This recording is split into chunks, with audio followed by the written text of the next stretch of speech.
In a recent analysis by The Economist, regarding the current technological disruption of the adult entertainment industry, we observe a profound existential crisis. Performers are now grappling with a brutal monetization mandate: synthetic media.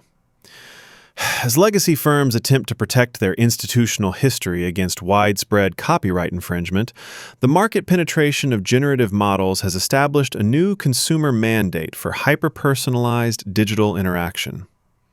History tells us that sex doesn't just sell, it pioneers. When Johannes Gutenberg unveiled the printing press in the 15th century, it wasn't just used for Bibles, it was immediately deployed for body pamphlets. From the first videotapes in 1977 to the early days of the French Minitel, erotic services have consistently been the alpha testers for the digital age. But today, we aren't just looking at a new way to distribute content, we are witnessing the total automation of desire. While the world's most sophisticated tech firms dither over the ethics of AI, the adult industry has already built a $2.5 billion economy around it. To put that in perspective, this niche sector is growing at a staggering 27% every single year. By the time we reach 2028, the landscape will be unrecognizable. We are talking about a global industry that rakes in $100 billion annually. That is twice the revenue of the entire artificial intelligence industry combined. When we see OnlyFans reporting over $500 million in pure profit for a single fiscal year, we aren't just looking at a website. We are looking at a financial powerhouse that rivals major global banks. But the shift from human to machine is happening faster than anyone predicted. In the first 3 months of 2025, the top 10 AI companion websites recorded nearly 79 million visits. By October, that traffic had tripled. Imagine, the entire population of a medium-sized nation migrating into a digital matrix every single month just to interact with someone who doesn't exist.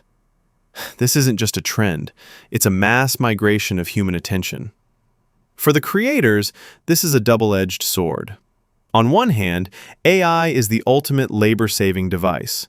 An amateur model who used to spend days editing a 2-minute clip can now produce a polished, professional video in a matter of hours. Tools like automated chat services take a small 8% cut to handle private messages, allowing creators to scale their businesses without burning out. But the cost of this efficiency is the erasure of the human element. We are entering an era where you can summon an ideal partner based on skin tone, physique, and even a specific personality type. You can prompt a machine to generate images of a fictional 92-year-old athlete who enjoys foot fetishes and reading Russian literature, and the machine will comply instantly.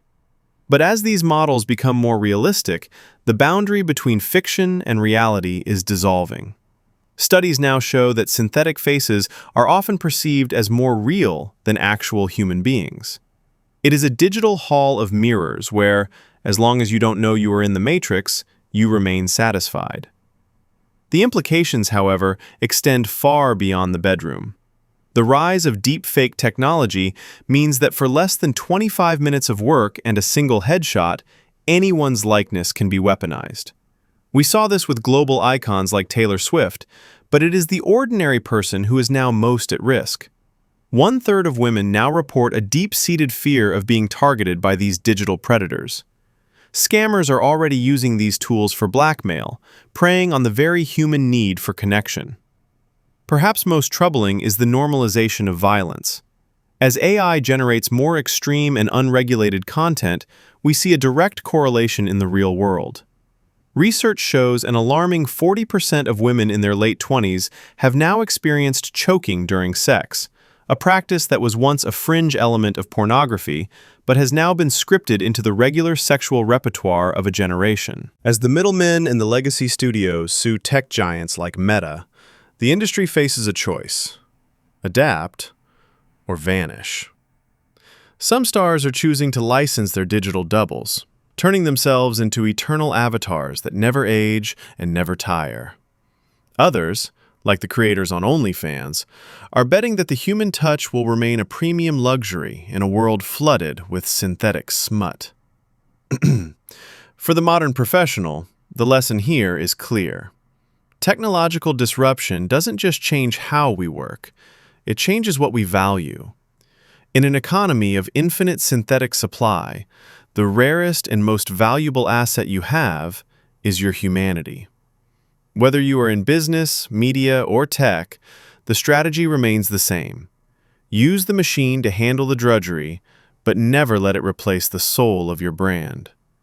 The future belongs to those who can navigate the digital matrix without losing their sense of what is real.